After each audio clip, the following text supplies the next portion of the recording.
দুর্গাপুজোর প্রাক মুহূর্তে ঈশ্বরচন্দ্র বিদ্যাসাগরের জন্মদিন উপলক্ষে কমলেশ্বর বিধানসভার অন্তর্গত শেখেরকোট উচ্চতর মাধ্যমিক বিদ্যালয়ে এনএসএস-এর উদ্যোগে অনুষ্ঠিত হল এক রক্তদান শিবির।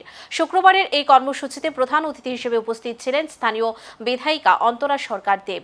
এছাড়াও ছিলেন বিদ্যালয়ের প্রধান শিক্ষক সন্তোষ কুমার রায়চৌধুরী, সমাজসেবক কাজল সরকার, বিদ্যালয় পরিচালন কমিটির সভাপতি সুধীর চন্দ্র দাস সহ অন্যান্য অতিথিরা।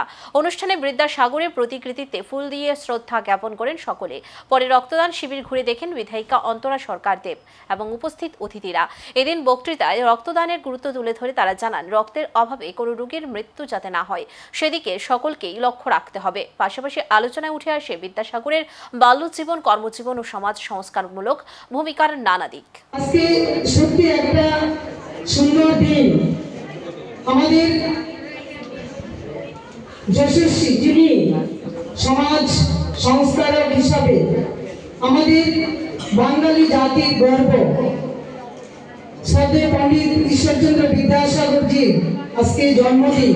এই জন্মদিনকে কেন্দ্র করে আজকে শেখেরকোট পিএমসি দ্বাদশ শ্রেণী বিদ্যালয়ের এনএসএস ইউনিটির উদ্যোগে এই রক্তদান অনুষ্ঠান করছেন। আমি সত্যি প্রশংসা করি এবং অনেক অনেক ধন্যবাদ জানাই। আমরা সবাই আমাদের শারদীয়া দুর্গোৎসব বাঙালির সর্ববৃহৎ পুজো মেতে উঠি, কিন্তু এই শারদীয়া দুর্গা মা আসছেন এই প্রাককালে এই সুন্দর রক্তদান শিবিরকে সত্যি গৌরবান্বিত করেছে।